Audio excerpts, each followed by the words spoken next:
Bienvenidos a esta primer sesión sobre tema de liderazgo del curso de desarrollo de habilidades de liderazgo. Las primeras pláticas en las que tuve oportunidad de participar, hablamos un poco sobre el origen de la idea de universo en el hombre, cosas muy interesantes, pero ahora ya vamos a hablar de cosas un poco más aterrizadas, ¿no? más aplicativas, más de todo eso, porque todo eso de alguna manera todo lo que vimos anteriormente pues nos sirve, como dijimos al final de alguna de ellas, de contexto, ¿verdad? En el cual el hombre desarrolla sus actividades. En esta primera sesión vamos a hablar de algunas biografías de personajes que han pasado en la historia como grandes líderes. Y vamos a ver algunos ejemplos de muy diversa índole, ¿no? Algunos con estilos de liderazgo totalmente opuestos y con propósitos también totalmente diferentes, ¿no? El primero del que vamos a hablar es Moisés. Ustedes dirán, bueno, ¿qué está haciendo ahí esa nota en el pizarrón? Es nada más un detalle, ¿no? Moisés es desde luego un personaje bíblico, un personaje que sale en la Biblia. Y muchas veces en la Biblia nos dan la edad o los años que alcanzaron a vivir algunos personajes. Y, por ejemplo, Abraham, dice en la Biblia por ahí que vivió, si me acuerdo bien, no estoy muy seguro, pero alrededor de 900 años. Obviamente, eso suena muy raro, ¿no? Pues ¿cómo un ser humano va a vivir 900 años? Hay que tomar en cuenta que normalmente los años de los que habla la Biblia son años lunares. Es decir, el periodo en que la luna da una vuelta alrededor de la Tierra. Y cada año terrestre hay más o menos 12 lunaciones. Es decir, hay 12 vueltas que da la luna alrededor de la Tierra. Si nosotros dividimos esos 900 entre 12, pues da más o menos 75, que serían 75 años que vivió Abraham. Ahora sí ya suena lógico, ¿no? Alguien que vive 75 años, aunque en esa época eran muchos, pues no es de chiste es tan exagerado como 900 años, ¿no? Muy bien, después de este breviario cultural, vamos a empezar a hablar de algunos personajes, y uno de ellos, el primero que quiero hablar, es Moisés. ¿Quién fue Moisés? Hace muy poquito tiempo acabo de ver un poco sobre la etimología del nombre. No sé si se acuerdan cuando hablamos de Egipto, hace ya algún tiempecillo, hablamos del nombre en el cartucho, en el que estaba el nombre de Ramsés, y decíamos que esto era el sol, es Ra, y esto es Ms. Ese Ms significa engendrado por. Entonces, Ramsés es engendrado por Ra, ni más ni menos. El fulano fue engendrado por el dios Ra, ¿no?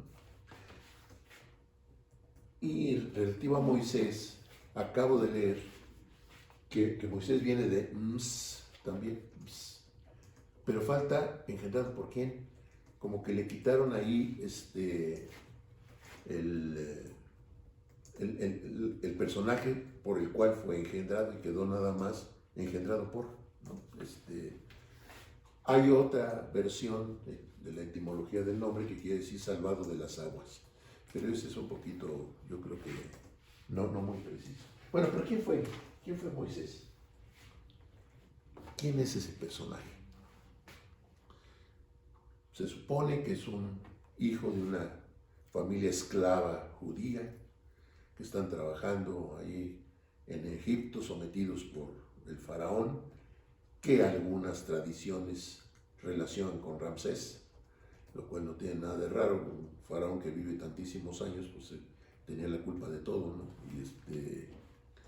Y supone que Moisés nace en esa situación como esclavo, como hijo de una familia esclava en Egipto, y la mamá pues no quiere que su hijo siga esa vida. Y entonces, ¿qué hace? pues lo pone en una canasta de mimbre, un Moisés, por eso las canastas para niños se llaman Moisés, ¿no? Y lo pone en una canasta de mimbre y lo echa al Nilo, lo echa al río Nilo. Yo supongo que con la esperanza de que alguien lo recoja, o que si no que muera, pero sin sufrir todas las barbaridades del esclavismo, ¿no? Bueno, para buena suerte del buen Moy, el río Nilo lo va acercando, la corriente del Nilo lo va acercando a la orilla, con tan buena suerte que queda atrapada la canasta donde va el bebé, a la orilla del Nilo, justo en el lugar donde la hija del faraón está jugando con sus amigas. Ven la canasta, ah caray, pues que abren esta canasta, van por ella, lo sacan al niño y ven que es un bebé. Y la princesa dice, ah, es un bebé, me quedo con él. Y el niño se queda en la corte del faraón como hijo de la hija del faraón. Le dan, por supuesto, una educación real. El niño crece pensando que es egipcio. Se va al templo de Amón para que los grandes sacerdotes le enseñen muchas cosas, entre ellas magia, que eso va a ser muy importante cuando llegue a adulto. Le enseñan muchas cosas. En algún momento no queda muy claro cómo o por qué. Él se da cuenta que realmente es judío. Y entonces decide liberar a su pueblo de la esclavitud en Israel, en Egipto, perdón. ¿Y qué pasa? ¿Qué ocurre? Pues va a negociar con el faraón, que ya ahora es el hijo del faraón original, y que libere a su pueblo de la esclavitud. El faraón no quiere, pues claro que no, pues es mano de obra barata, ¿no? Entonces, pues ¿cómo se va a deshacer? Y por supuesto le dice que no. Y entonces Moisés, en un primer acto de magia, su báculo, ¿se acuerdan que dijimos que era un báculo? Un bastón largo, ¿no? Una especie de estaca, pero que indica poder, ¿sí? Moisés arroja su báculo al piso y aquello se vuelve una serpiente. Claro que el faraón pues no se deja impresionar, ¿verdad? Porque pues esa clase era de primero de primaria y en el templo de Amón, ¿verdad? Entonces no me impresionas con eso, ¿no? Lárgate de aquí. Y entonces viene todo un proceso en que hay una bola de acontecimientos que van obligando al faraón a reconsiderar si lo suelta o no. Muchas plagas, ¿no? Muchas.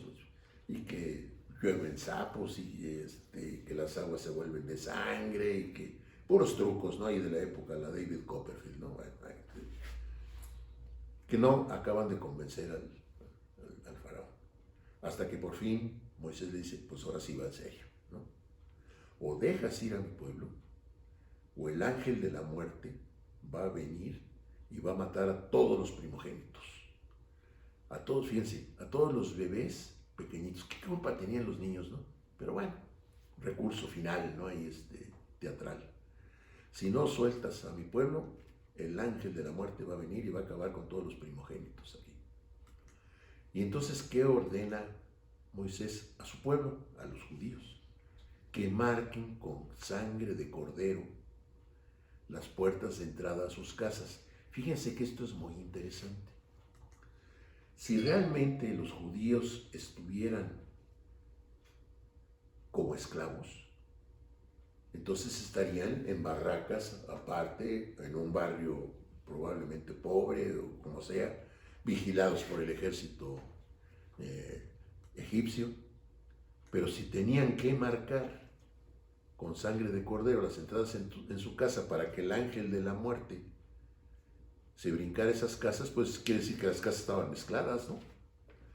Entonces eso de que estaban como esclavos, pues es muy discutible.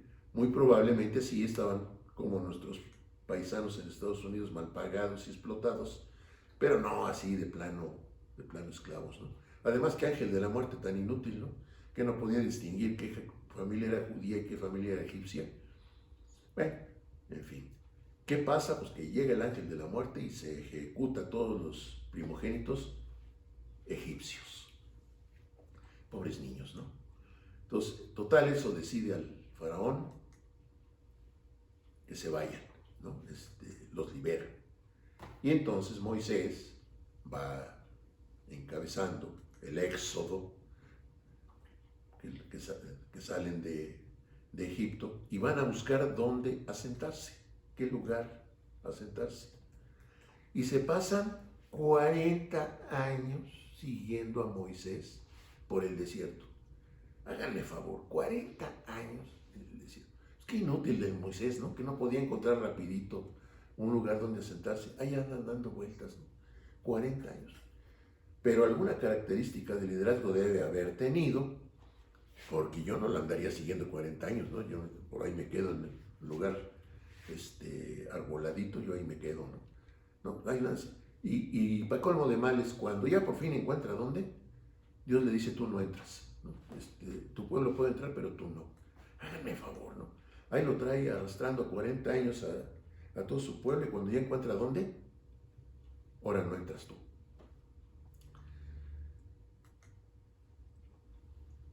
Obviamente, Moisés fue un líder, ¿no? Su realidad histórica, pues quién sabe, ¿no? Pero así como nos lo platican, fue un líder. Por cierto, cuando salen de Egipto, llegan a la orilla del Mar Rojo, pero pues es un mar, ¿no? Y a donde quiere ir Moisés con su pueblo es al otro lado de ese mar. Y entonces así, ahí hace un acto de veras espectacular, ¿no?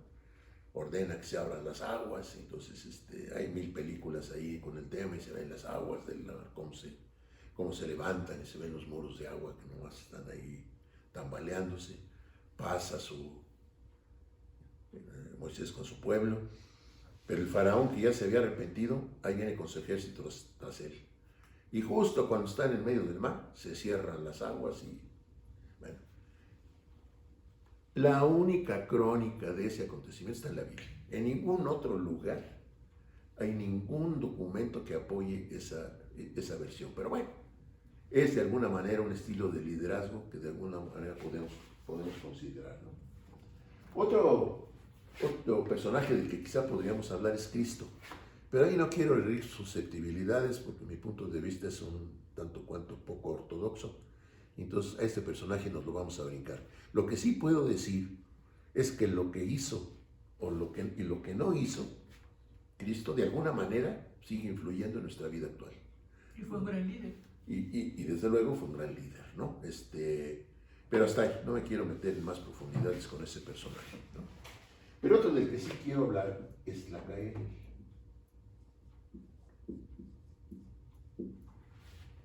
¿Quién fue Tlacaelel? Como que su nombre suena que es de este lado del charco, ¿no?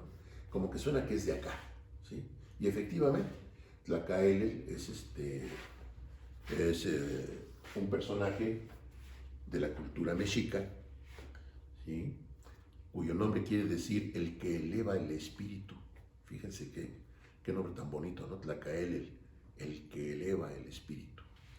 ¿Quién es Tlacaelel? Es hijo de uno de los grandes tlatoanis. ¿Qué quiere decir tlatoani? Bueno, tlatoani era el nombre que recibía el gobernante mexica. Tlatoani quiere decir el que habla. Y los de aquí, los de México, Tenochtitlan, eran gran tlatoani, Huey tlatoani, no Huey tlatoani. ¿Sí?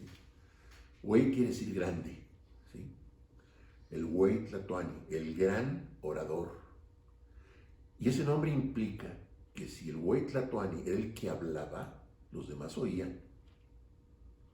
No sé si ustedes lo saben, pero en presencia del tlatoani estaba prohibido hablar. Es más, estaba prohibido verlo.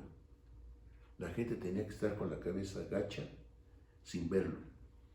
Costumbre que todavía persiste en algunas zonas rurales del país, alejadas, en que ante la autoridad, por ejemplo el hijo con el papá, tiene que estar con la cabeza gacha y no verlo porque es un desafío.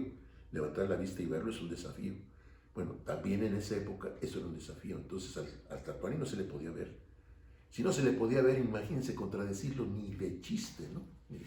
Tenían que retirarse caminando hacia atrás, jamás darle la espalda, etc.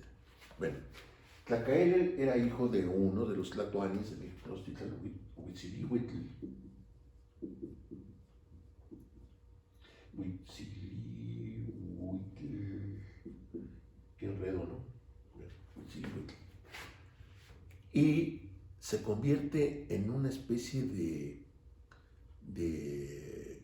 consejero de los primeros tlatoanis mexicas. Es el que de alguna manera se le ocurre la triple alianza y etcétera, etcétera, etcétera. Es el constructor de eso. Su cargo, por cierto, el nombre de su cargo era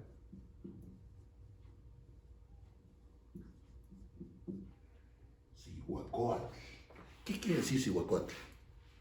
¿Alguien sabe? Cihua es mujer. Coatl, serpiente. Mujer, serpiente. Y eso no era ningún motivo, no era ningún insulto. Al contrario, era un cargo honorífico de muy alta jerarquía. Los que llevaban el nombre de ese cargo estaban muy orgullosos de serlo. Eso, de alguna manera, tiene implícito el valor que la mujer tenía en la cultura mexica, que no era como en otras culturas totalmente despreciada y devaluada. En la cultura mexica, que un hombre llevara el nombre de Cihua, mujer, Cihuacóatl, no era ningún motivo para sentirse menos, ¿no? Es también un personaje interesante. Él jamás acepta una posición de poder, de verdadera autoridad de poder. Es un consejero, pero es un consejero con una muy alta influencia, ¿sí? Entonces, también de alguna manera, eso es un estilo de liderazgo, muchas veces. El que no quiere tener el poder, pero sí la facilidad de aconsejar al que toma las decisiones. Y eso le da al Cihuacóatl la libertad de sentir que las cosas, de ver las cosas con más neutralidad, sin mucho ánimo en ningún sentido, ni para bien ni para mal, sino ver las cosas con más ecuanimidad, ¿no? La primera vez que yo empecé a hablar de esto, en mi lista había pocas mujeres, porque pues hay pocas mujeres líderes comparado con el número de líderes hombres que ha habido, precisamente porque la mujer ha sido marginada, devaluada, no considerada, etcétera, etcétera. Pero se me ocurre ahorita hablar de Juana de Arco.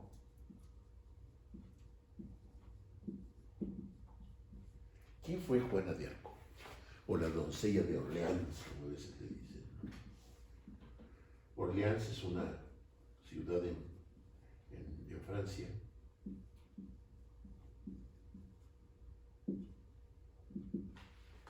que está en el momento en que vive Juana de Arco, está invadida por los ingleses. El rey francés anda a salto de mata, como aquí en su momento estuvo Benito Juárez, ¿no?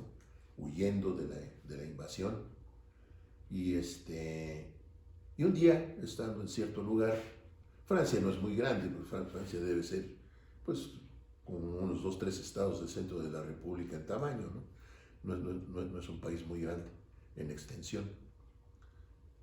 El rey andaba por ahí y un buen día se le acerca una pequeña jovencita campesina, llega, ¿no? Y toca la puerta del castillo y ya sale alguien a recibirla.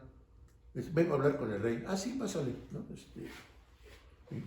Y ahí va con el rey y le dice, ¿sabe qué, señor rey?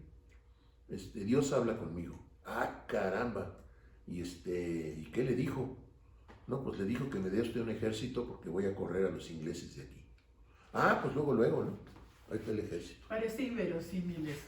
De plano, esa historia no tiene pues ninguna calidad que se le pueda creer, ¿no?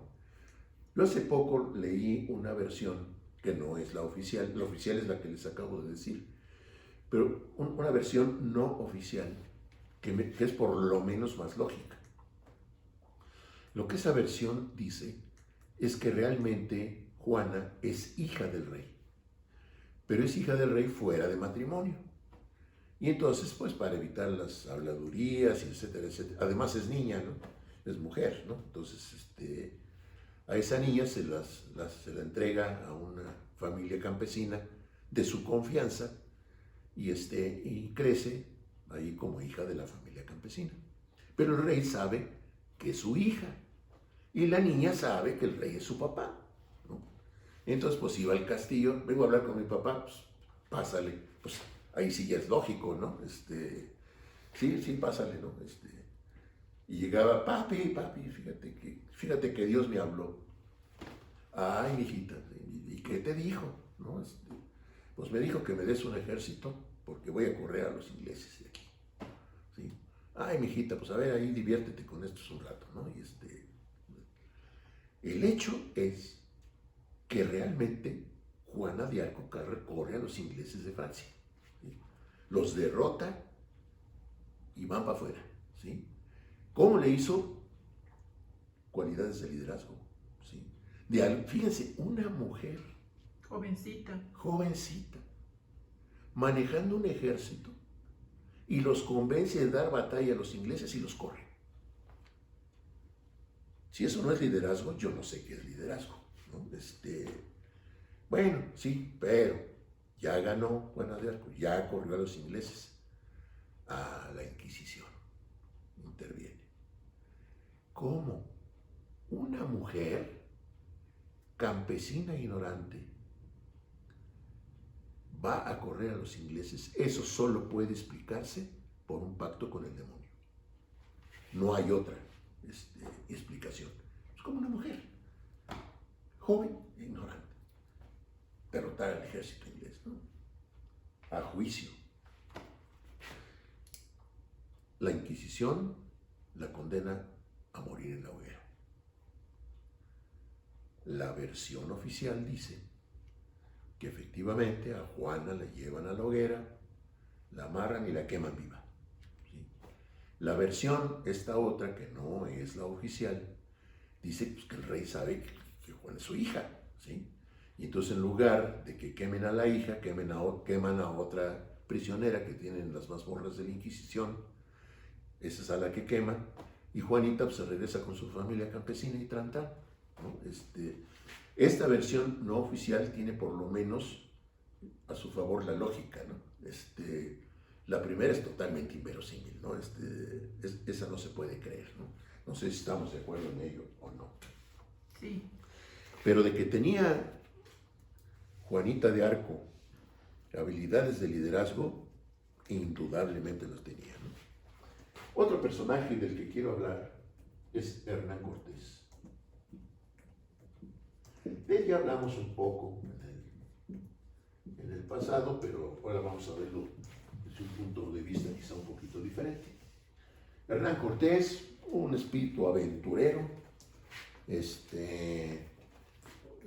nativo del sur de España, donde por cierto no se cesea, por eso nosotros no ceseamos a lo largo, así como los madrileños que hostia, aquí no acostumbramos ese tono, porque Cortés y los que venían con él venían de una región de España donde no se cesea, ¿no? Bueno, ¿quién era Cortés? Pues un individuo, un aventurero, pero era un aventurero ilustrado, tenía estudios de leyes hasta donde recuerdo, era una gente leída, como se dice, era culto.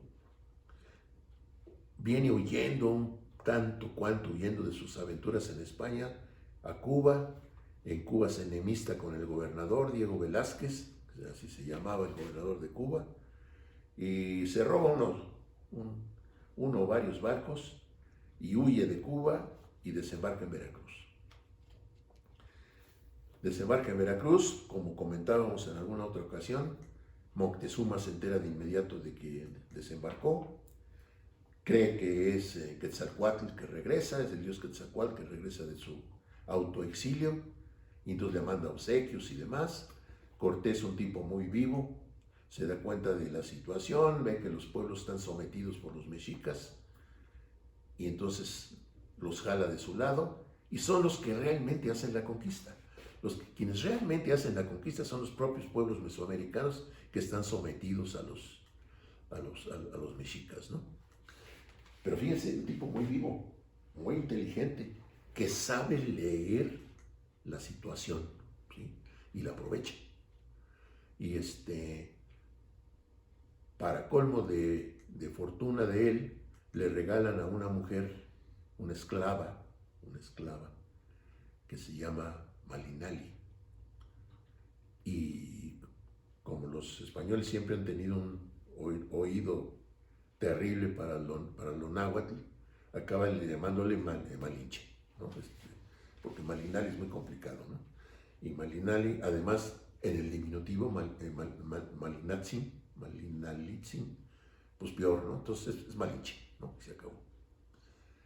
Realmente los mexicas al que llamaban Malinche era Cortés, porque la Malinche es una especie de traductora. Le traduce del náhuatl. Era una mujer muy culta, porque conocía varios idiomas, conocía el zapoteca, conocía el maya, conocía el náhuatl y algunas otras lenguas, el otomí. Y entonces le sirve de traductora a Cortés. Y pues así logra hacerse del territorio nacional, ¿no? Y después, pues realmente fue el creador de una nueva cultura y a costa, por supuesto, de lo que ya existía. Se dice, por ejemplo, que en Cholula, que es un poblado una población en Puebla, que hay 365 iglesias porque sobre cada templo mesoamericano ahí pusieron una iglesia. Creo que no son 365, porque decían que eran 365. Creo que son 300 nada más. Son muchísimas. Que son muchísimas, pero no nada más, pero no están todas sobre templos mesoamericanos. Sí hay una muy importante sobre la gran pirámide de Cholula, que es una de las pirámides más grandes del mundo. ¿Sí? Además, circular, que eso no es nada común, ¿no? Bueno, ese es Cortés, ¿no? Otro estilo de liderazgo diferente, muy vivo, muy intuitivo, muy hábil, muy hábil para convencer a los pueblos. Claro que tenían una buena razón para creerle. Lo que no les dijo después de quitarse el yugo mexica, a ver quién les quita el mío, ¿no? Pero por vía de mientras ya se quitaron el de los mexicas. Después viene un personaje que yo admiro muchísimo. Miren, hay 3 personajes en la historia de México que yo admiro mucho, y este es uno.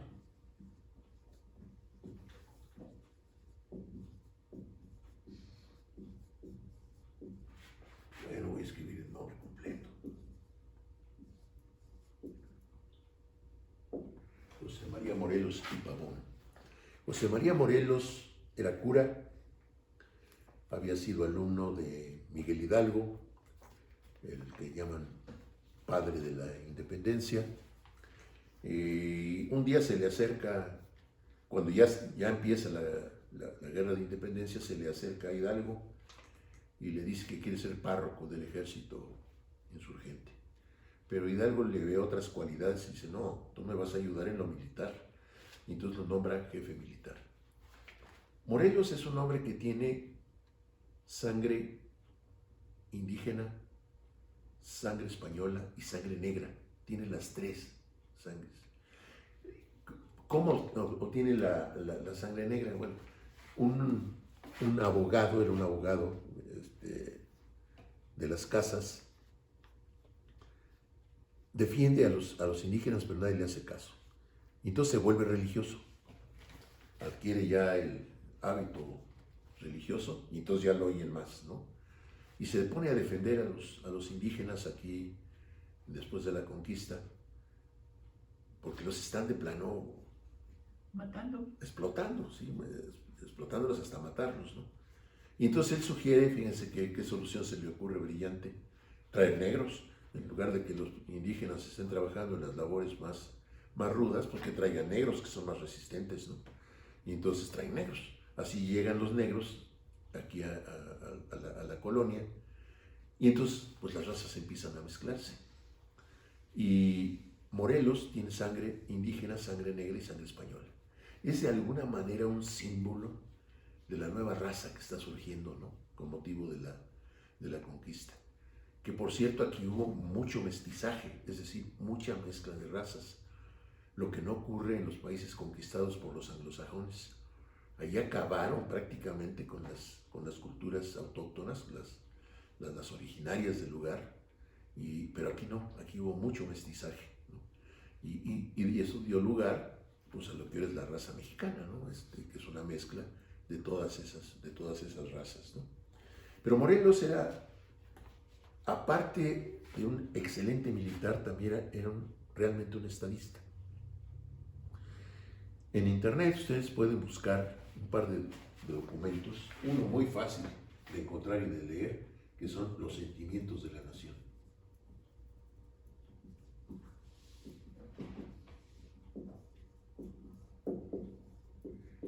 Es un documento que debe, cuando mucho, ocupar un par de páginas, que son una serie de ideas que Morelos tiene para cuando México ya sea independiente.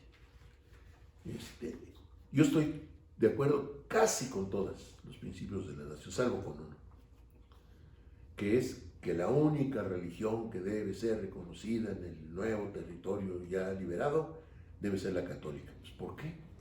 ¿Por qué? Pero salvo eso, pero de alguna manera es lógico, se les cura, ¿no? Pero salvo eso, todos los demás conceptos que están ahí contenidos en los sentimientos de la nación, yo los suscribo. Búsquenlo, es muy fácil de encontrar y vale la pena leer. Y otro es la Constitución de Apatzingán.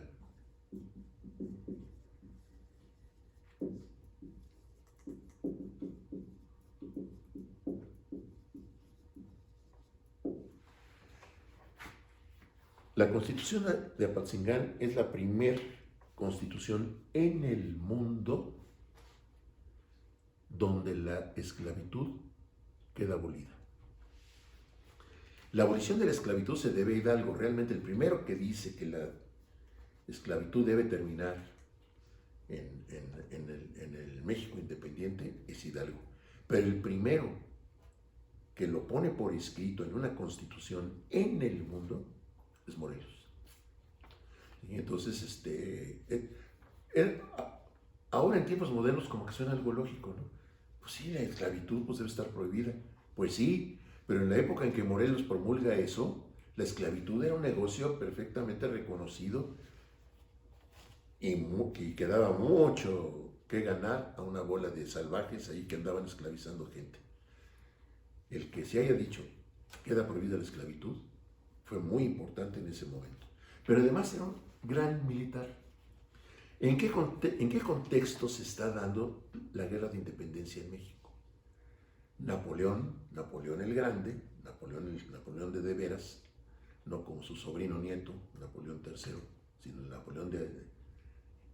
Napoleón Bonaparte, invade España. España está gobernada en ese momento por un rey, Fernando VII, un tipo realmente tanto cuanto nefasto, pero deja en el trono de España a su hermano, José Bonaparte, pero todo el mundo le decía Pepe Botella, porque le encantaba el trago, ¿no? Y entonces, como siempre andaba con una botella cerca, la gente le empieza a llamar Pepe Botella, ¿no? En esa circunstancia se genera la guerra de independencia en México.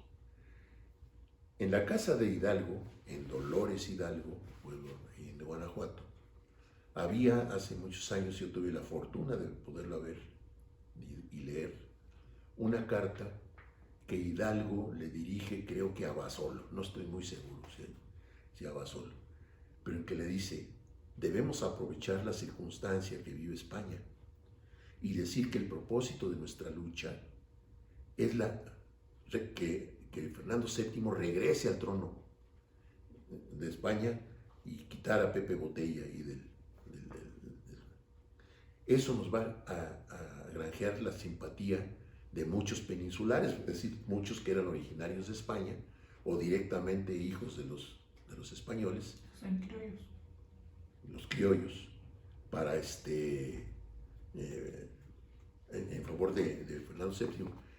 No quiere, realmente la idea de Hidalgo no es que regrese, es un pretexto para que la gente se le una, lograr la independencia y ya que sean independientes, a la restauración.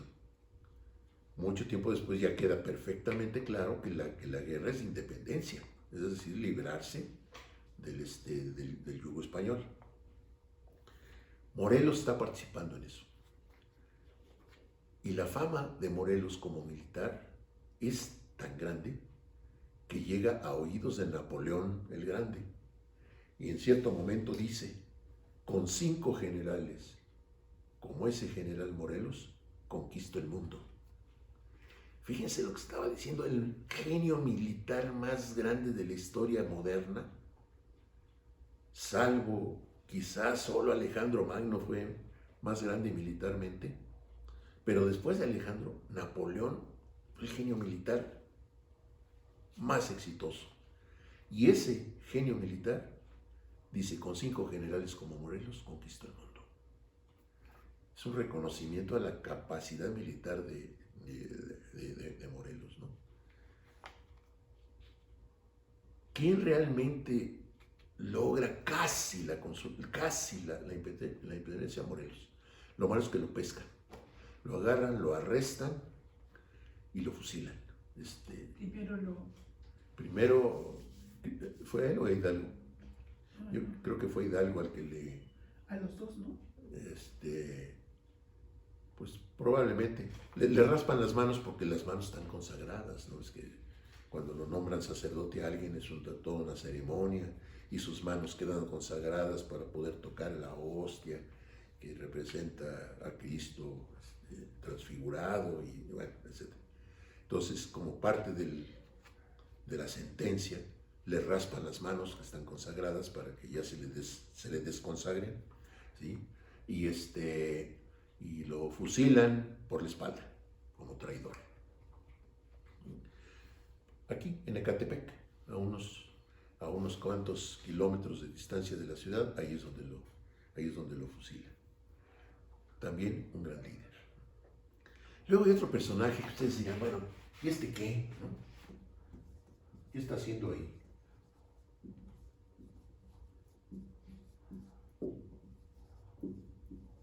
En algunos libros lo escriben separado y otros lo escriben junto. Pues yo voy a adoptar esa, ¿no? Santana. Un tipo realmente interesante, ¿sí? Narcisista, ególatra, un tanto cuanto traidor, porque ese se acomodaba con el gobierno que estuviera, fuera del signo que fuera, se opinara lo que se opinaran, como que no tenía convicciones políticas muy, muy, muy firmes, pero alguna característica debe haber tenido de liderazgo, porque no sé si ustedes lo saben, pero fue 11 veces presidente de la República. 11 veces. ¿Sí? Llegaba a la presidencia, entonces que elecciones ni que nada, ¿no? Eran componendas de las cúpulas del poder y a alguien nombraban presidente. Lo nombran presidente, algunas barbaridades empieza a hacer, lo corren. Pero el que llega está peor, ¿no? Entonces lo vuelven a llamar, oiga, pues siempre sí regrese, ¿no? Y ahí viene otra vez, ¿no? Y lo volvían a correr. Y al rato, pues el que llegaba quedaba lástima, entonces otra vez venga, ¿no? Y 11 veces presidente de la República. Como militar, paradójico totalmente, ¿no? Las batallas que tenía ganadas porque tenía superioridad militar, la posición estratégica era mejor que la del enemigo, esas las perdía. Las que tenía desesperadas, esas las ganaba. La del Álamo. La del Álamo, que es la que le cuesta a México la mitad del territorio nacional. Porque gana la batalla del Álamo, que nadie pensaba que la pudiera ganar. La gana, Y entonces se pone a festejar con su Estado Mayor, y a chúpele y chúpele, acaban todos borrachos, y en ese momento viene la contraofensiva gringa, y los agarran, ¿sí? Y lo hacen firmar un acuerdo, Tratados de Guadalupe. los tratados de Guadalupe, mediante los cuales cede más de la mitad del territorio nacional. Lo malo es que llevaron lo pavimentado, ¿no? Estoy bromeando, por supuesto, ¿no? Ese era Santana, ¿no? 11 veces presidente. El asunto de su pierna. En una batalla pierde una pierna. Bueno, primero, a Morelos, en el Congreso de Apatzingán, le ofrecen el tratamiento de Alteza Serenísima, ¿no? Fíjate que más payasada, ¿no? Su Alteza Serenísima. Y Morelos dice, por supuesto que no. Yo soy el siervo de la nación. Claro, esa frase ya después se desgastó muchísimo, ¿no? Porque ya siervo de la nación hasta Carlos Salinas de Gortari, que no tenía siervo de la nación nada, ¿no? Pero bueno, yo soy el siervo de la nación, decía Morelos, ¿no? Le ofrecen el mismo tratamiento a Santana, él sí lo acepta, ¿no? A su Alteza Serenísima, ¿no? Pierde su pierna en una batalla y le entierran la pierna con honores militares. Háganme favor, ¿no? Qué papelón, ¿no? Sí. Y lo de que le hacen un duelo y un velorio A la pierna. Sí. Sí. Y contratan plañideras. Plañideras eran mujeres que se contrataban para llorar. Plañir es llorar. Entonces esas mujeres plañideras eran mujeres que uno rentaba, contrataba para que los velorios fueran a llorar, ¿no? Para que gente bonita no tuviera que estar llorando. Pues entonces contrataban gente que llorara, ¿no? Esas eran las plañideras. Bueno, pues contratan plañideras para el acto fúnebre en que están velando la pierna de Santana, que después es enterrada con honores militares, ¿no? Hágame el favor, ¿no? Qué papelones hacía este cuate. Y sin embargo, 11 veces presidente. La última vez que se va a su hacienda, en Veracruz, Manga de Clavo, y está esperando que lo vuelvan a llamar, ¿no? Pero resulta que ya no. Y entonces la esposa, claro, tiene mucho dinero porque robó mucho, ¿no? Pues imagínense, 11 veces presidente de la República, ha de haber robado enormes cantidades de dinero, tiene dinero. Pero entonces la esposa, como ya nadie lo pela, Santana se está deprimiendo, y entonces contrata paleros que van a visitarlo y les señor, la próxima vez que lo llamen usted a la presidencia, no se olvide de mí, ahí me lleva con usted, y etcétera, etcétera. Era gallero, le gustaban los gallos de pelea, a la señora se le empieza a acabar el dinero, acaba vendiendo hasta los gallos, porque ya no tiene para pagar a los paleros, muere en la miseria junto con la esposa, después de haber sido 11 veces presidente de la República. Algún chiste como líder tenía el fulano, porque yo no encuentro otra forma de explicar que lo hayan llamado 11 veces a la presidencia, ¿no? Y luego viene otro de mis personajazos favoritos.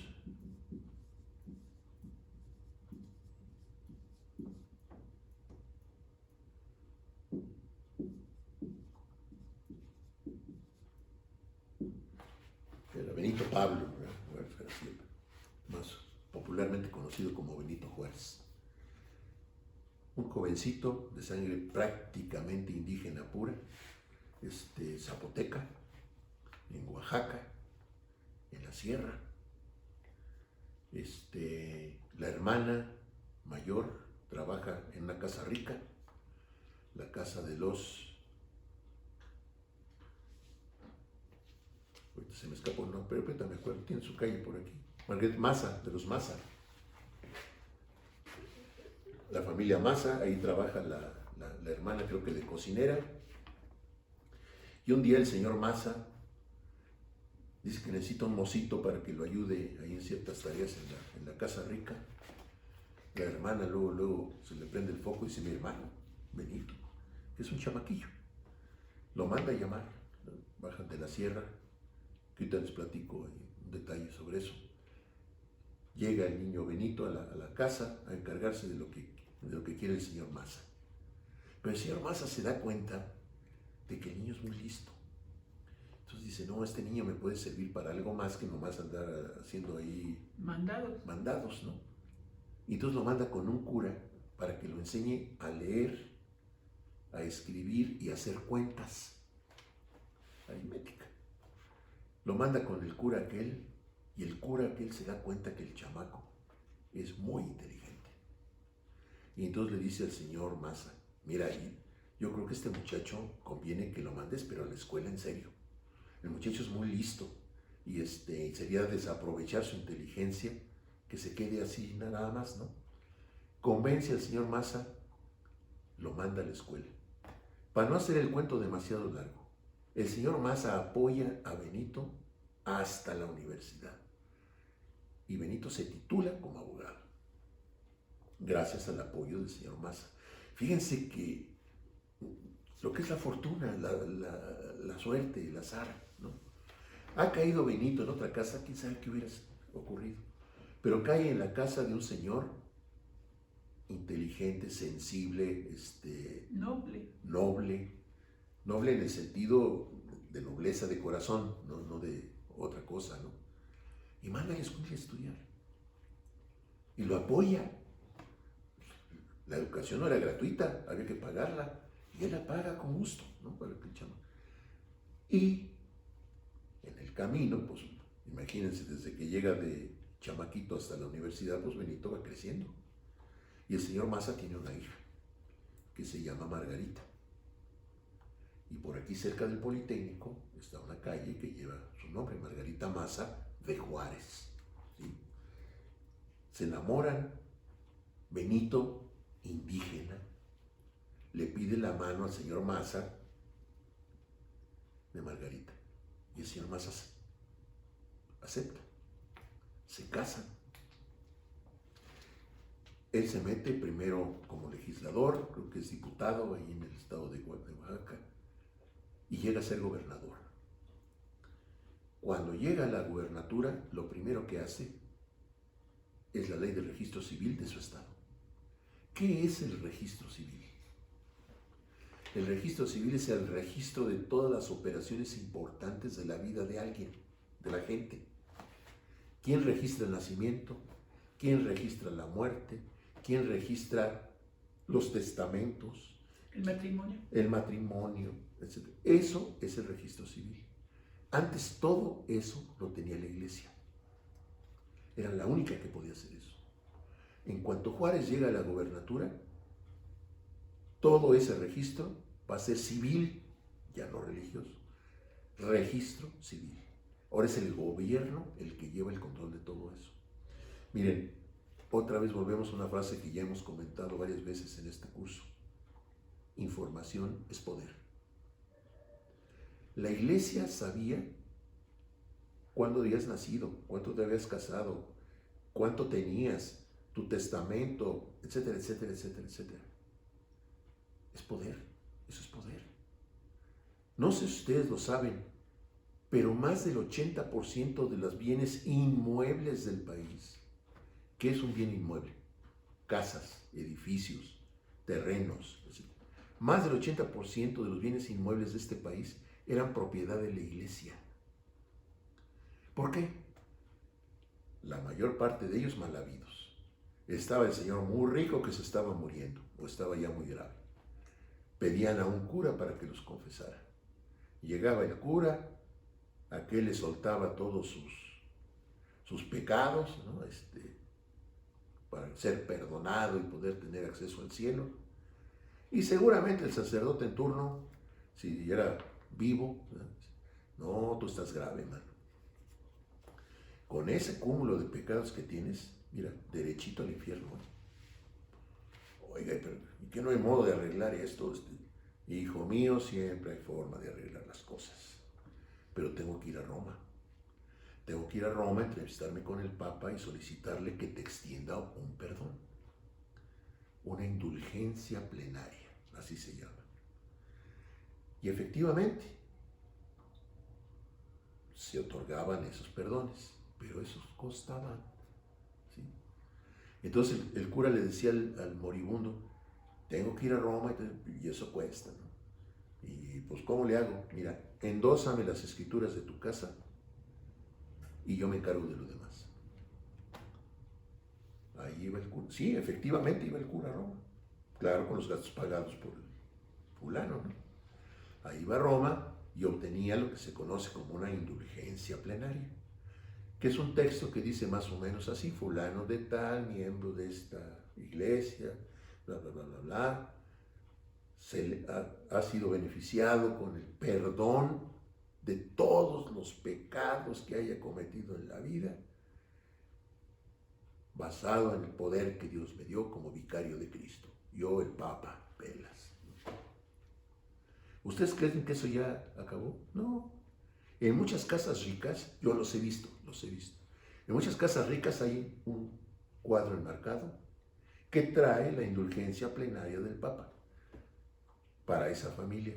¿Ustedes creen que eso es de gorra o que se compra en el mercado ahí afuera del Vaticano? No, eso cuesta, ¿sí? Ya regresaba el cura con el perdón ahí, la indulgencia plenaria, y le decía al fulano, ahora sí ya te puedes morir a gusto, porque mira, aquí está tu visa para el cielo. Y el otro se moría muy tranquilo. Y su casa ya era propiedad de la iglesia. Bueno, así la iglesia se hizo de muchas propiedades. Juárez está de gobernador, registro civil. Después, el presidente, después lo nombran, termina su gestión como gobernador, se viene a la Ciudad de México junto con la señora Margarita, y aquí lo nombran presidente de la Suprema Corte de Justicia. En eso el presidente en turno, que es Ignacio Comonfort, se pelea ahí con los dueños del poder, lo corre. ¿A quién le toca ocupar la presidencia cuando el presidente en turno era bateado? Al presidente de la Suprema Corte. Y entonces Juárez llega a la presidencia de la República. En cuanto llega a la presidencia, lo primero, registro civil nacional. Todo ese control de información, que es poder, que la iglesia tenía en su mano, pasa a ser responsabilidad de la iglesia. Pero no nada más eso. Promulga una serie de leyes llamadas las leyes de reforma. Una de ellas declara: todos los bienes que están en posesión de la iglesia pasan a ser propiedad de la nación.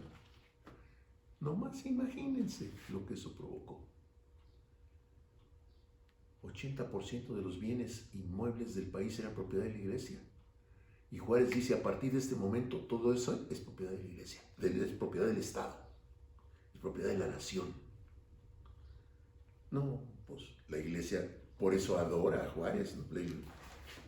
La iglesia lo odia, ¿sí? ¿Por qué? Porque le quitó una enorme cantidad de recursos. Mal habidos, y que poco después otros gobiernos les han ido de alguna manera también regresando, ¿no? ¿Qué pasa en eso? Son las leyes de reforma. Son las leyes de reforma. Esas se llaman de ley de manos caídas o algo por el estilo. Porque además, los que eran terrenos estaban sin usarse, ¿no? Entonces, los toma el Estado y los empieza a utilizar, desde venderlos hasta cultivarlos, hasta construir, hasta etcétera, etcétera, ¿no? Bueno, no me voy a meter en todas las leyes de reforma porque me tardaría yo mucho, pero lo que sí pasa también es que Juárez se encuentra que la nación está en quiebra, no hay dinero. Y entonces, ¿qué hace? Declara la moratoria de pagos. Debo, no niego, pago, no tengo. ¿Sí? Sí, reconozco que debo, pero no tengo que pagar. Así es que en un tiempo no voy a pagar. ¿Qué está pasando mientras en Europa? Allá el el emperador más poderoso, el gobernante más poderoso de Europa es Francisco José, el emperador del imperio germano austrohúngaro. ¿Sí? con mucho poder, mucho, mucho poder. Está casado, por cierto, con un personaje de historieta, Sisi. Hace mucho tiempo había un cómic, como le llaman ahora, que duró muchos años circulando, que se llamaba Sisi, precisamente eran supuestas aventuras de esa esposa de Francisco José. Bueno, pero Francisco José tiene un hermano que se llama Maximiliano. Y Maximiliano, pues nomás está rascándose la barriga, ¿no? Está casado con la hija del rey de Bélgica. Y pero está en su castillo, un castillo a la orilla del mar que se llama Miramar, por eso se llama así. Y ahí está feliz de la vida. Mientras, Aquí en México aquí los en México, conservadores están enojados. también los conservadores están muy enojados. Los conservadores, como diría AMLO, ¿no? Están muy enojados, ¿sí? La iglesia también. Luego declara la moratoria. Y entonces Napoleón III, que es sobrino nieto de Napoleón de a de veras, quiere pues brillar un poco, ¿no? Y entonces le ocurre una brillantísima idea. Primero, venir a cobrar lo que México le debe. Porque los principales acreedores, los dueños de la deuda que tiene México son España, Inglaterra y Francia. Y entonces convence a Inglaterra y Francia de venir a cobrar lo que les debe, ¿sí? Y efectivamente ahí viene el ejército, una flota, ¿verdad?, de buques de guerra ingleses, franceses y españoles a cobrar. Desembarcan. Sin embargo, el general que venía dirigiendo el ejército, la parte española del asunto, era un general de nombre Prim. el general Prim. En la calle donde está la Secretaría de Gobernación, una de las calles que limitan la Secretaría se llama General Prim, reconociendo lo que hizo este señor que ahorita les voy a platicar. Cuando llegan los tres ejércitos, prácticamente inglés, francés y español, el general Prim, que viene dirigiendo al ejército español, se da cuenta de lo que se trata. Realmente lo que quiere Napoleón III es quedarse en México y hacer a México colonia francesa. Quiere brillar un poquito como su tío abuelo, y lo único que se le ocurre es aprovechar la circunstancia para conquistar México y quedarse aquí. El general Prim se da cuenta de qué se trata el asunto y decide no participar en eso. Y ordena que la flota española se retire. Los españoles se van. Los ingleses, como siempre en toda su historia, nomás llegan, saquean y se largan, ¿no? Y se queda el ejército inglés. Un poco dentro de la estrategia que el propio Napoleón había de alguna manera planeado. ¿Qué pasa en ese momento? Juárez empieza a huir. El ejército francés ocupa la ciudad. Y a Napoleón III se le ocurre que para gobernar aquí en México traen un títere. ¿Qué es un títere? Alguien que va a estar realmente a disposición de él y hacer lo que él quiera. Y se le ocurre que sea Maximiliano. Y entonces promueve que se forme una comisión de los conservadores mexicanos que vayan a ofrecerle a Maximiliano la corona de México. Va a ser un imperio. Cuando llegan con Napoleón, ¿saben quién va encabezando esa comisión? Un fulano que se llama Juan Nepomuceno Almonte. El fulano es hijo de Hidalgo. De Morelos. Perdón, hijo de Morelos. Imagínense eso. El hijo de Morelos, el luchador por la independencia de México, va encabezando una comisión que va a ver a Maximiliano para que venga como emperador. Yo creo que si el papá lo tuviera enfrente, lo hace falda hawaiana, ¿no? Tiritas, ¿no? Así, qué papelón, ¿no? Bueno, Maximiliano no tiene ningún interés, no sabe ni dónde está México. ¿Y dónde está México? No, pues está del otro lado del océano, allá está. Pero Carlota es muy ambiciosa, ¿no? Y nomás le brillan los ojitos, ¿no? Ser emperatriz, pues nomás imagínense, ¿no? Y entonces le insiste a Max, no, Max, tienes que aceptar, si no te están ofreciendo migajas, te están ofreciendo un imperio, ¿no? Él no quiere. Y para quitarse un poco las cosas de encima, dice que solo que haya una consulta popular y que la consulta popular en México apoye que él vaya, entonces va. Que si no, no. Napoleón III hace un fraude. Falsifica una bola de boletas de consulta en la que el pueblo dice que por supuesto que van a recibirlo con los brazos abiertos y demás. Entonces a Maximiliano pues ya no le queda más remedio que aceptar. Ahí viene a regañadientes. Le dicen que cuando desembarque en San Juan de Ulúa, que era el puerto ahí en ese momento de llegada de los buques que venían de Europa, que cuando desembarque la multitud lo va a recibir con vítores y exclamaciones de júbilo y demás. Llega, no hay nadie. Nadie. Desembarcan con sus cosas y no hay nadie. Un rato después, todavía yo creo, claro, estoy bromeando, pero yo creo que lo pensó por lo menos, oye, si todavía no se va el barco, vámonos de regreso, ¿no? No, Max, no te preocupes, es la hora de verano, no sé. Como una hora después, llega un carruaje.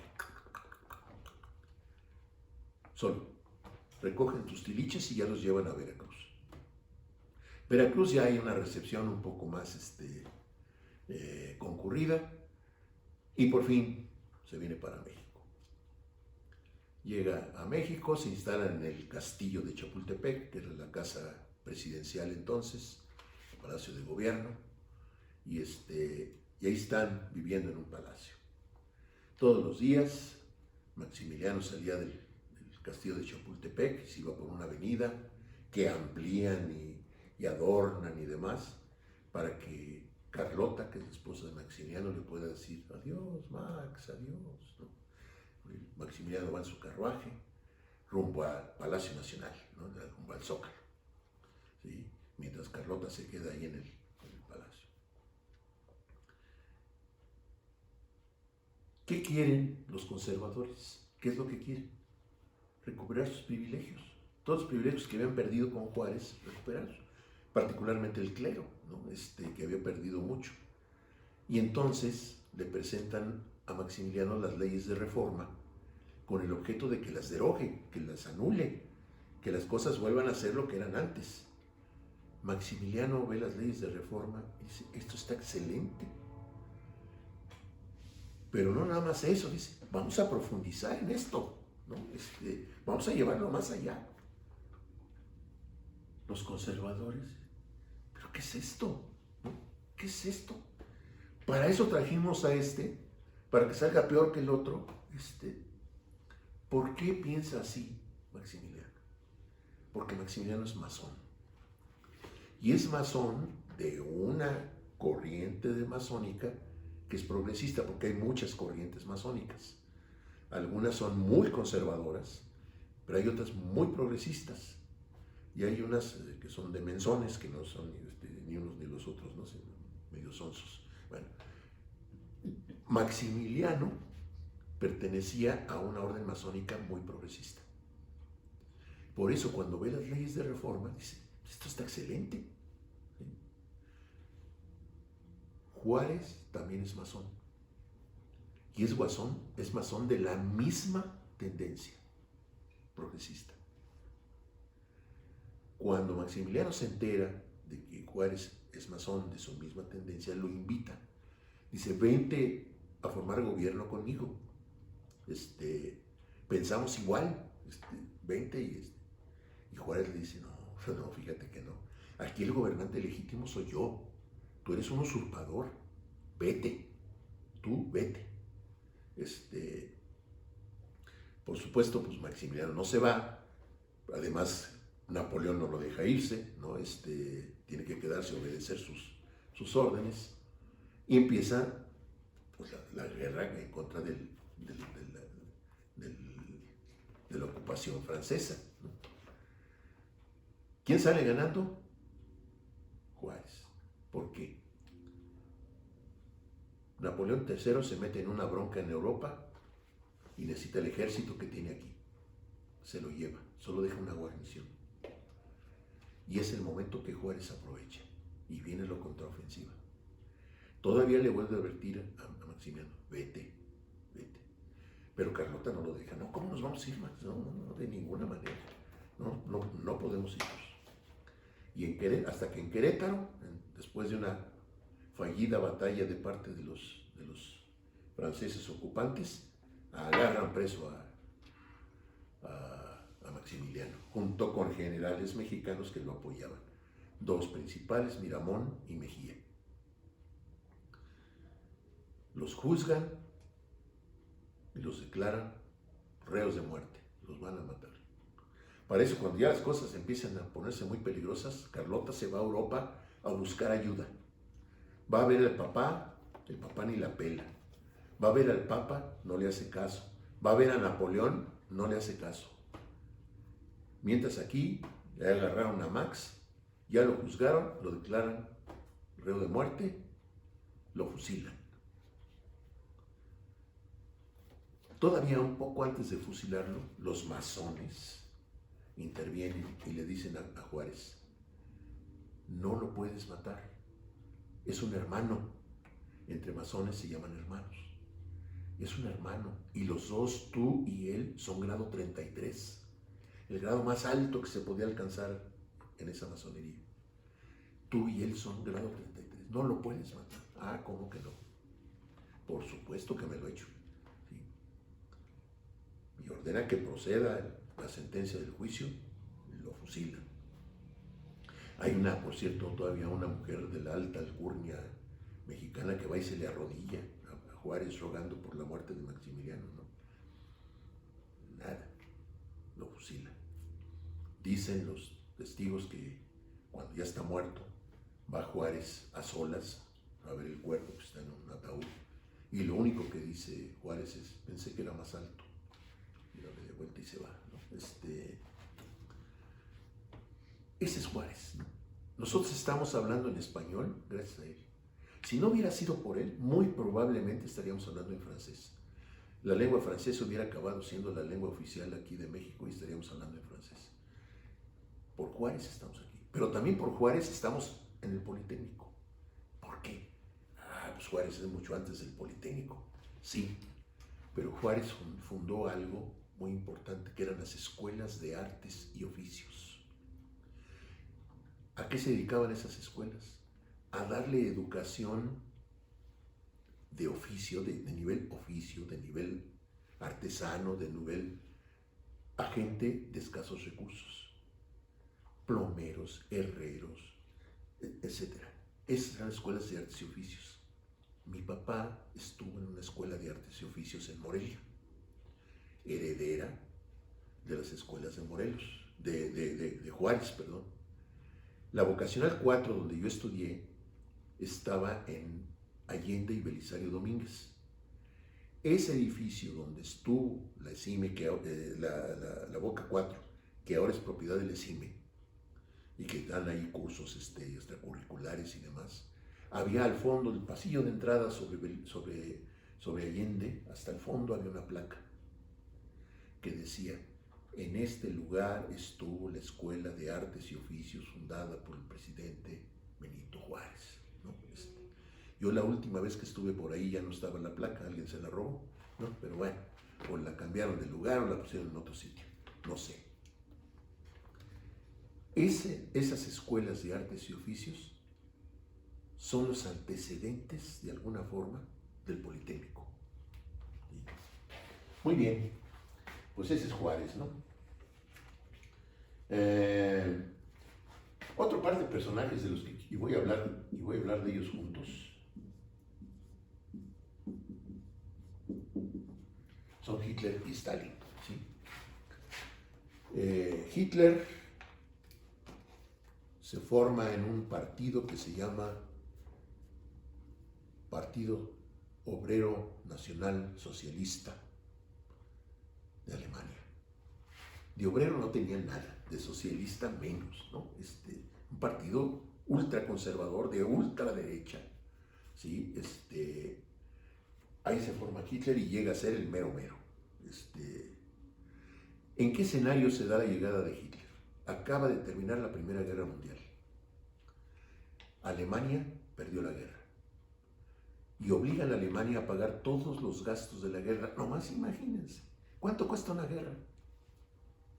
Una millonada de dinero. Y a Alemania la obligan a pagar los gastos de la guerra. Pues está en la miseria, porque además le impiden tener industria pesada, le impiden tener flota mercante.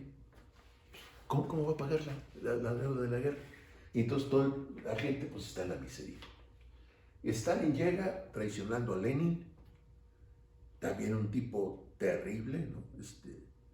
Los extremos, ¿no? Hitler, la extrema derecha, acá una izquierda muy perdida. Y en ese momento se desata la Segunda Guerra Mundial.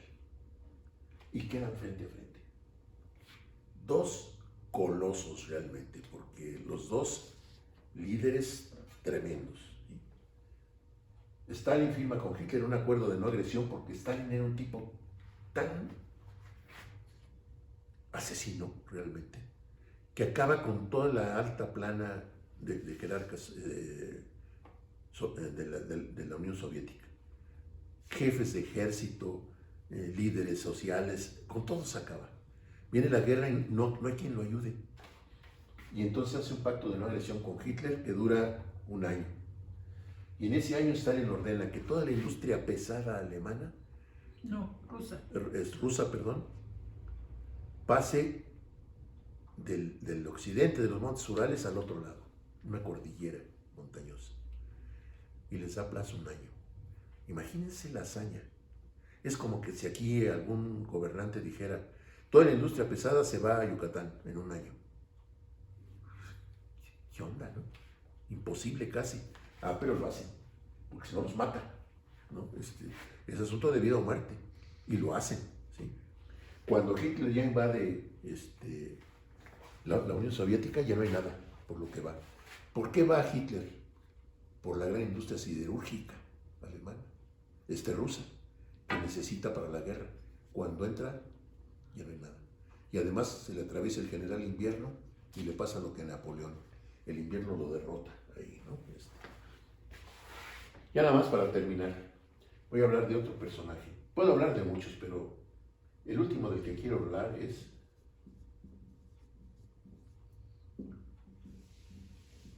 Lázaro Cárdenas. Otro de mis personajes favoritos. Este es uno, este es otro y este es otro. Hay muchos que admiro, hay muchos héroes de nuestra historia que yo admiro mucho. Pero esos tres son mis favoritos. Gracias a Lázaro Cárdenas estamos aquí platicando. Él se hace a la sombra del jefe máximo de la revolución, que es Plutarco Elías Calles, el jefe máximo de la revolución, uno de los generales con los que se llega a la consumación de la guerra de revolución. Por cierto, ¿saben cuántos muertos hubo en la guerra de revolución? Más de 2 millones de muertos. En la Revolución Rusa, la que dio lugar a la Unión Soviética, murieron 200,000. Aquí 2 millones. Nuestras guerras son sangrientas, cuestan muchas vidas. Yo no sé por qué, pero cuestan mucho más que cualquier otra revolución en cualquier otro lado, ¿no? Yo ignoro por qué. Bueno, Lázaro Cárdenas se hace bajo la tutela del general Calles, el jefe máximo de la revolución, que quita y pone presidentes como se le da la gana. Él es presidente, el primer presidente después de la revolución es Obregón. Después es Calles. Y después Obregón se reelige. ¿Cuál era el lema de la revolución? Sufragio efectivo, no reelección. Eran los dos lemas importantes, que el voto contara y que no hubiera reelección. El voto contara porque con Porfirio Díaz pues eran farsas, es que había votaciones y era una farsa. Entonces, sufragio efectivo, que mi voto cuente y que no haya reelección. Obregón se reelige, seguramente contra la opinión de Calles.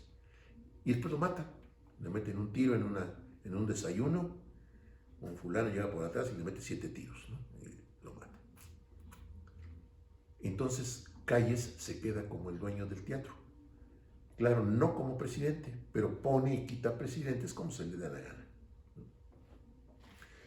Entre la gente que está con él es Lázaro Cárdenas. Y en determinado momento pues ya se le acaban los candidatos a Calles. Y entonces le dice, ¿por qué no pones a Lázaro? Lázaro ya había sido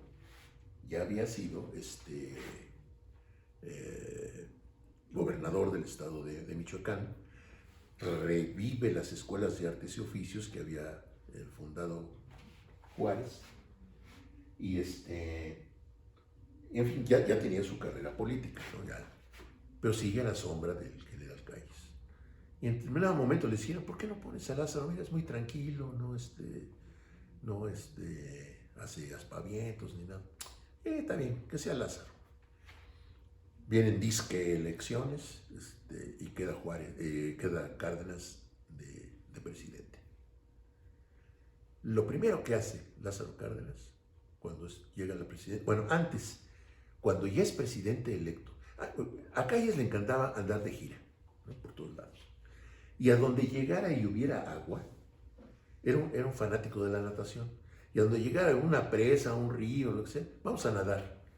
Y entonces él y toda su comitiva, pues de gusto o por la fuerza, se quitaban la ropa y a nadar, ¿no? Porque el jefe quería nadar, ¿no? Bueno, ya siendo presidente electo Cárdenas, en una gira que va todavía acompañando a Calles, llegan a una presa. Y entonces Calles dice, vamos a nadar. Y todos empiezan a encuerar, menos Lázaro. Dice, oye Lázaro, ¿qué no vas a nadar? No, no tengo ganas. Calles después en su biografía dice, yo debí haberme dado cuenta en ese momento que las cosas estaban cambiando. ¿Quién le iba a decir al general Calles que no? A cualquier capricho. Pues todos los demás se encueran y a nadar, Lázaro no. Bueno, lo primero que hace ya como presidente, ya en funciones, lo primero que hace es cambia a los jefes de todas las zonas militares del país por gente de él. Él era general, conocía militares. Y entonces ponen como jefes de las zonas militares a gente de él. Ya tiene el control militar del país. Estrategia de liderazgo. Estrategia del prever, ir adelante. ¿Qué voy a hacer? ¿Y para eso qué necesito? Necesito hacer esto, y esto, y esto, y esto. Efectivamente, parte de la estrategia de Lázaro Cárdenas para hacerse del poder de a de veras, ¿no?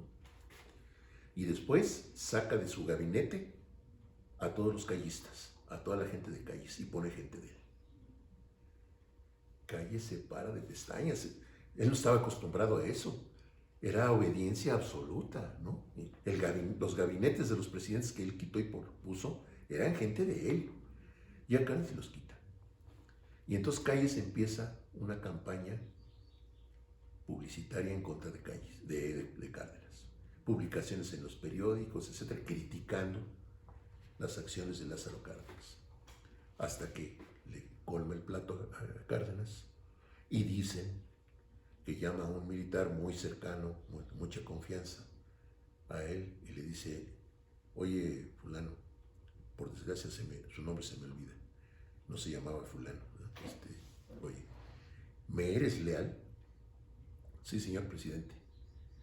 ¿Harías lo que yo te ordene? Sí, señor presidente, usted disponga. Te me vas en este momento con un pelotón a la casa del general Calles. Lo sacas y lo llevas al aeropuerto. Ya hay un avión esperándolo porque se va del país. Imagínense eso. Dicen que el que recibe la orden nomás traga saliva, ¿no?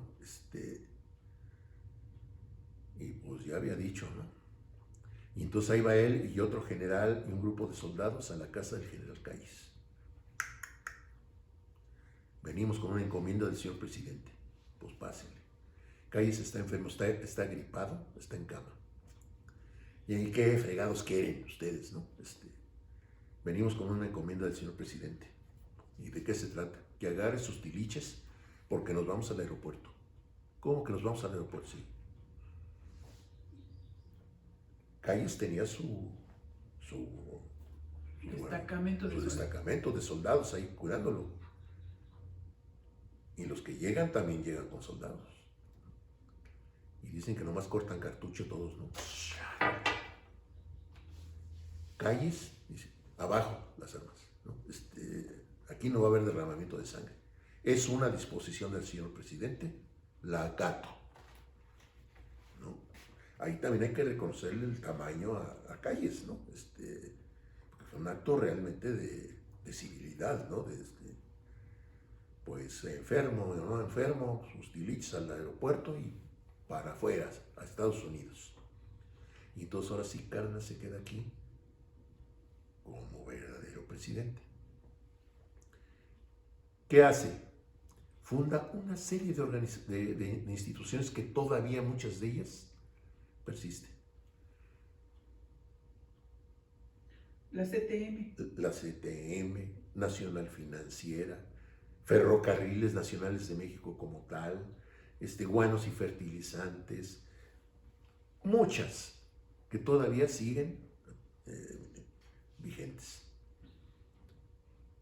Pero él se había dado cuenta, cuando había sido jefe de la zona militar del centro del país, de la explotación de las industrias petroleras hacia los obreros y de la forma en que se hacían de tierras, matando a los dueños, matándolos para hacerse de sus tierras y seguir la explotación del petróleo.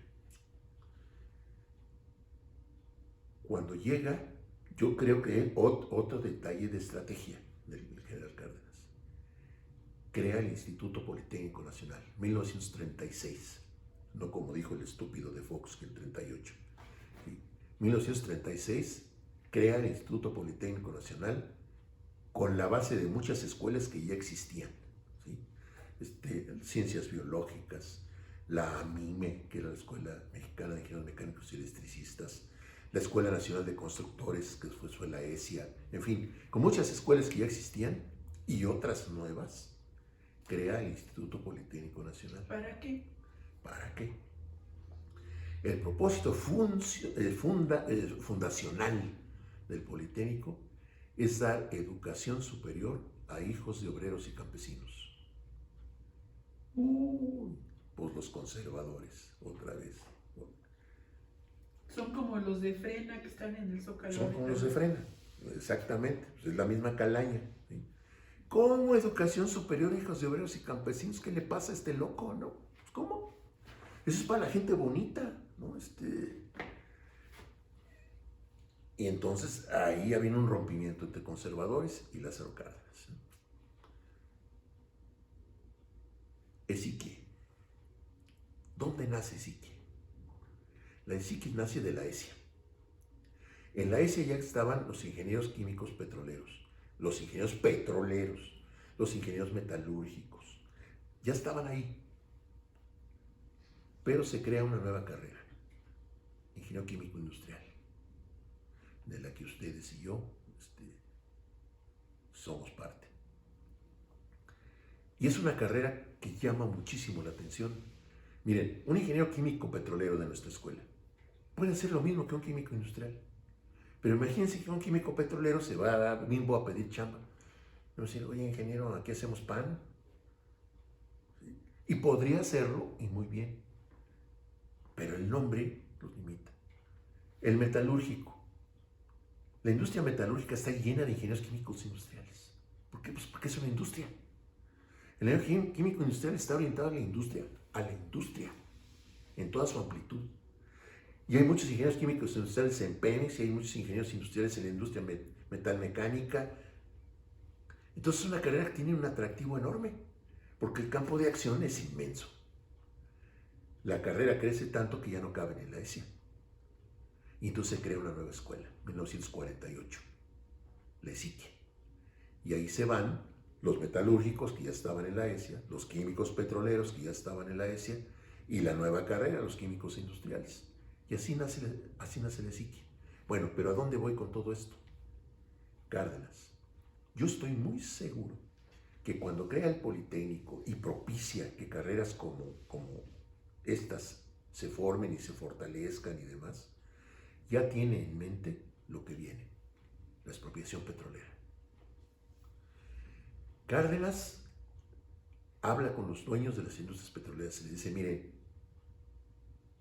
traten bien al personal. Yo no voy a afectar sus operaciones, pero sus ganancias son demasiado grandes como para que tengan a los trabajadores de la industria petrolera en las condiciones en que están. Tenían cárceles privadas. Cárceles privadas, sí, no, era la explotación vil, ¿no? Vil, que habían permitido todos los gobiernos posrevolucionarios, ¿no? Habla con ellos y les dice, yo les garantizo que ustedes seguirán operando, pero mejoren las condiciones. Y a uno se le ocurre decir, ¿y a usted quién lo garantiza? No, para las pulgas del general Cárdenas, ¿no? Dicen que en ese momento se para y se retira del lugar donde estaban reunidos y ordena que se empiece a preparar todo lo relativo a la expropiación petrolera.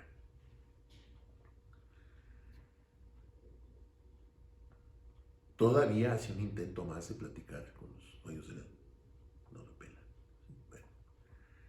Un poco antes del 18 de marzo de 1938, unos días antes, se fuga la noticia de que viene la expropiación. Para eso, él antes manda llamar y les dice, no vamos, no tenemos ningún interés de platicar con usted. Fíjense nomás a qué grado de arrogancia llegaban esos dueños de las industrias petroleras, ¿no? Los llama el presidente, no, fíjate que no quiero hablar contigo. De ese tamaño. ¿Sí? Bueno.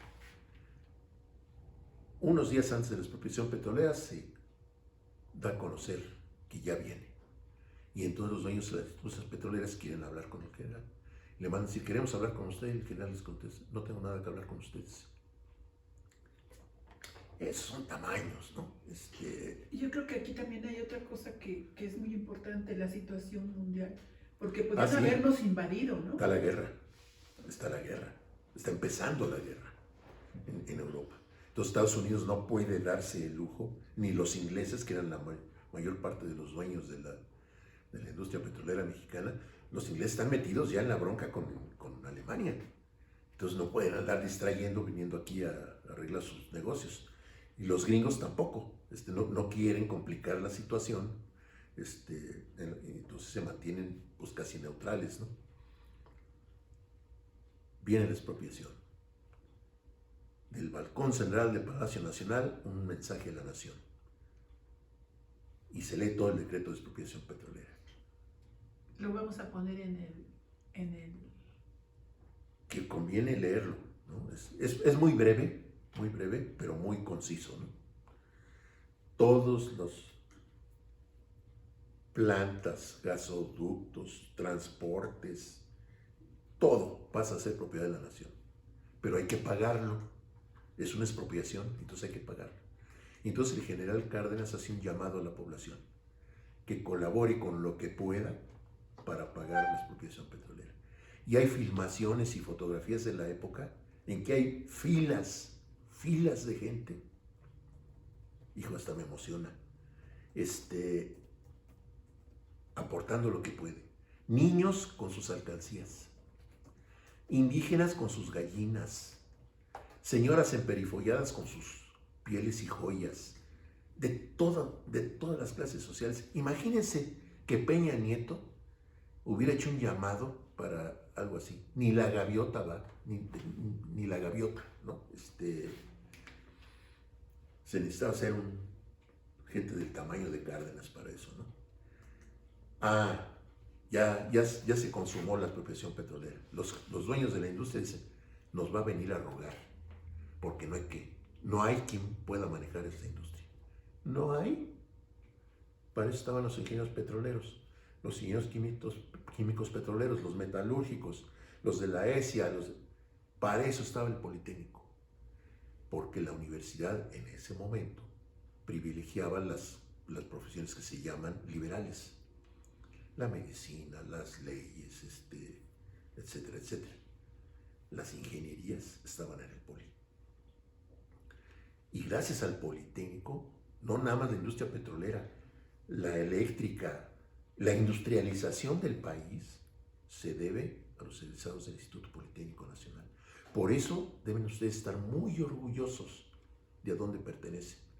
México es una de las instituciones educativas que más influyó en su momento en la industrialización del país. Nada más. ¿Sí? Pero Cárdenas también tuvo otra faceta. Y nomás voy a mencionar dos aspectos. Trotsky, enemigo mortal de Stalin. ¿Sí? Eran, de hecho, los tres más importantes en el momento de la culminación de la Revolución Soviética. Stalin, Lenin y Trotsky. A Stalin envenena y mata a Lenin. Y el que le queda enfrente es Trotsky. David Vissarionov,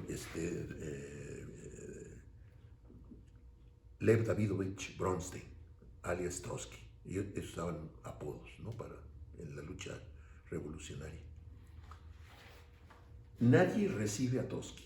Están en el poder y es un poder absoluto y además el poderío de la Unión Soviética atrás. Nadie se atreve a recibir a Trotsky. Nadie. Cárdenas se entera de que Trotsky no tiene a dónde venir, que venga acá. Nomás imagínense eso. El apestado que ningún país del mundo recibe, lo recibe Cárdenas. Claro, aquí acaban matándolo. Pero por culpa de ellos, sí, de mismo Trotsky. Y el propio Trotsky lo sabe, van a acabar matándome. Conoce muy bien Stalin.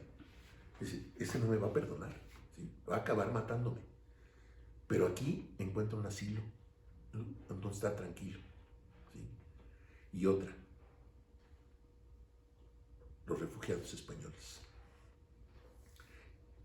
30 y tantos, está empezando la guerra en Europa. Y el traidor de Francisco Franco se lanza contra la República Española. A favor de... A favor de Hitler. ¿Sí? Pues eran lo mismo. Hitler y Franco eran lo mismo, ¿no? De la misma calaña, ¿no? Y hay mucha gente que huye de España porque no tiene a dónde ir. Y si se quedan los van a matar, ¿no? Como matan a Lorca y como matan a mucha gente. Cárdenas ordena que se facilite a todo mundo que puedan venir a México. Los primeros que llegan son niños. Niños. Tienen papás, pero los papás se quedan en España, en la lucha, pero quieren que sus hijos se salven. Y viene un primer embarque de niños, los niños de Morelia. Muchos de esos niños llegaron después a ser gente muy importante en el campo cultural, educativo del país, ¿no? Y también vinieron muchos científicos de primera línea, ¿no? Que también reforzaron mucho el sistema educativo mexicano.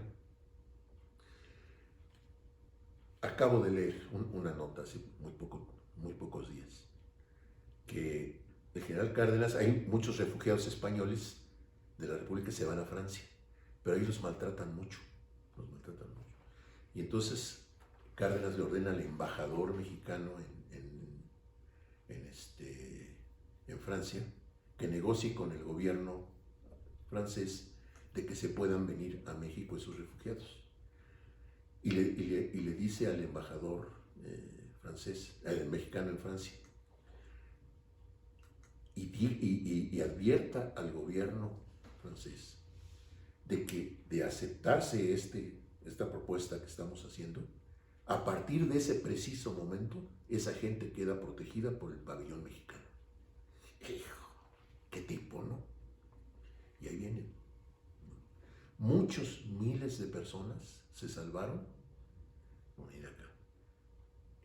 Y hay otro personaje ahí, Gilberto Bosques, que también fue salvó muchísima gente, muchísima. Gente Más de que la muerte. Schindler.